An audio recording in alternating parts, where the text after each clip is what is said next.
കുട്ടിമോനോട് ഉണ്ട് പാടാ ക്ലാപ്പ് ഒരു സന്തോഷിക്കട്ടെ, സന്തോഷിക്കട്ടെ. നോക്ക് അതിലേക്ക് നോക്ക്. പെട്ടവരെ വളരെ സന്തോഷമുള്ളൊരു വാർത്തയാണ്.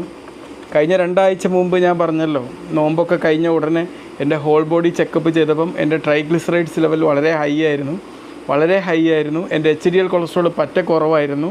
അതിനുശേഷം ഞാൻ വ്യക്തമായിട്ടുള്ള ആക്ഷൻസ് സ്വീകരിച്ചു. ഇപ്പോൾ 2 ആഴ്ച കഴിഞ്ഞ് ഞാൻ വീണ്ടും എൻ്റെ ചെക്ക് ചെയ്യാണ്.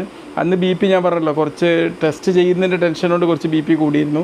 അത് ഞാൻ തിരിച്ചറിഞ്ഞു. അപ്പോൾ ഞാൻ പല സോഷ്യൽ സിറ്റുവേഷൻ്റെയും ഇന്ന് ടെൻഷൻ അടിക്കേണ്ട സാഹചര്യം ആക്കാറില്ല. അതുകൊണ്ട് ഈ ഇലക്ഷൻ സമയത്തൊക്കെ സോഷ്യൽ മീഡിയയിൽ നിന്നൊക്കെ ഞാൻ മാറി നിൽക്കുകയാണ് ചെയ്തത്.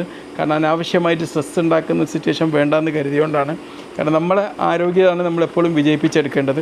അപ്പോൾ ഇന്ന് എൻ്റെ റിസൾട്ട് കിട്ടിയപ്പം നോക്കൂ, ഇതിൻ്റെ റിസൾട്ട് വളരെ മനോഹരം. ടോട്ടൽ കൊളസ്ട്രോൾ 167, 200 വേണ്ടത് വെറും 167 ഉള്ളൂ.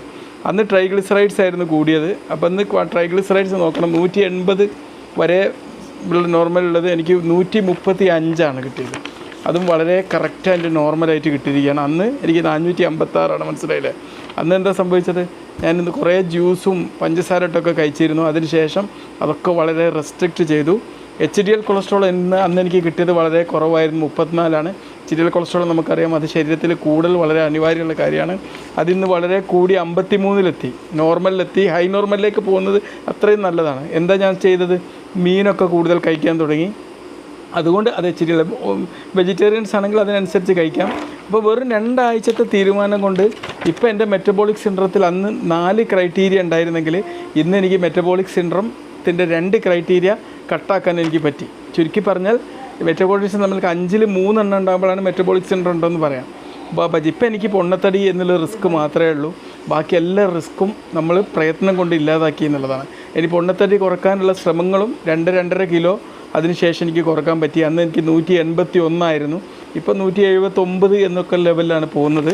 അപ്പോൾ എന്ത് ചെയ്യണം, ഇനി അടുത്തത് VLDL ഒക്കെ നോർമലാണ്. അപ്പോൾ ചുരുക്കി പറഞ്ഞാൽ വളരെ നോർമലായിട്ടുള്ള ഒരു റേറ്റാണ് ഇപ്പോൾ എനിക്ക് കിട്ടിയത്.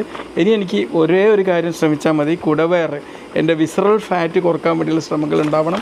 2 ആഴ്ചത്തെ ആക്ഷൻസ് എനിക്ക് ഇത്രയും നല്ല റിസൾട്ട് ഉണ്ടാക്കി തന്നു എന്നുള്ളതാണ്. ഒരു മെഡിസിൻ ഞാൻ കഴിച്ചിട്ടില്ല, ഒരു മെഡിസിനും കഴിച്ചിട്ടില്ല. ബ്ലഡ് പ്രഷർ അന്ന് പറഞ്ഞല്ലോ ഒരു ബോർഡറിലാണ് എന്ന് പറഞ്ഞിരുന്നെങ്കിലും അതിന് വേണ്ടിയിട്ട് പ്രത്യേകിച്ച് ബ്ലഡ് പ്രഷർ കുറയേണ്ട രീതിയിലുള്ള കുറച്ച് വ്യായാമങ്ങളും ഉപ്പൊന്നും ഞാൻ കൺട്രോൾ ചെയ്തിട്ടില്ലായിരുന്നു. കാരണം ഞാൻ മധുരം വളരെ എക്സസൈസ് കൺട്രോൾ ചെയ്തിരുന്നു. അപ്പം ഈ മധുരം കൺട്രോൾ ചെയ്തപ്പം ഉപ്പിന് കുറച്ച് അങ്ങനെ വല്ലാണ്ട് അങ്ങോട്ട് റെസ്ട്രിക്ഷൻ കൊടുത്തിട്ടില്ല. എപ്പോഴെങ്കിലുമൊക്കെ എനിക്ക് രാത്രിയൊക്കെ പ്രത്യേകിച്ച് ക്ഷീണമൊക്കെ ഉണ്ടാകുന്ന സമയത്ത് ഞാൻ ഉപ്പിട്ട് തന്നെയായിരുന്നു കഴിച്ചിരുന്നത്. പക്ഷേ ബ്ലഡ് പ്രഷർ അതിന് ശേഷം പലതവണ ഞാൻ നോക്കിയെങ്കിലും ഒക്കെ നോർമലാണ്. അപ്പോൾ നമ്മൾ വിചാരിച്ചാൽ നമുക്ക് എപ്പം വേണമെങ്കിലും നമുക്ക് എന്ത് അബ്നോർമൽ റിസൾട്ട് ഉണ്ടെങ്കിലും അത് റിവേഴ്സ് ചെയ്തെടുക്കുക എന്നുള്ളതാണ്. ഏതായാലും നമ്മുടെ ലാബ് ടെക്നീഷ്യന്മാർ നിങ്ങൾ ഇന്നെ സൂചിപ്പിക്കാൻ നോർമൽ ഇത് തന്നല്ലോ, അല്ല അങ്ങനെ ഒരിക്കലും ചെയ്യൂല. വളരെ കറക്റ്റ് ഇവിടുത്തെ ഫേമസ് ആയിട്ടുള്ള 2 പേര് തന്നെയാണ് നമ്മൾ കൂടെ ഉള്ളത്. ഇവിടുത്തെ ലാബ് ടെക്നീഷ്യന്മാരിൽ ഏറ്റവും ഫേമസ് ആയ 2 പേര് തന്നെയാണ് കൂടെ ഉള്ളത്.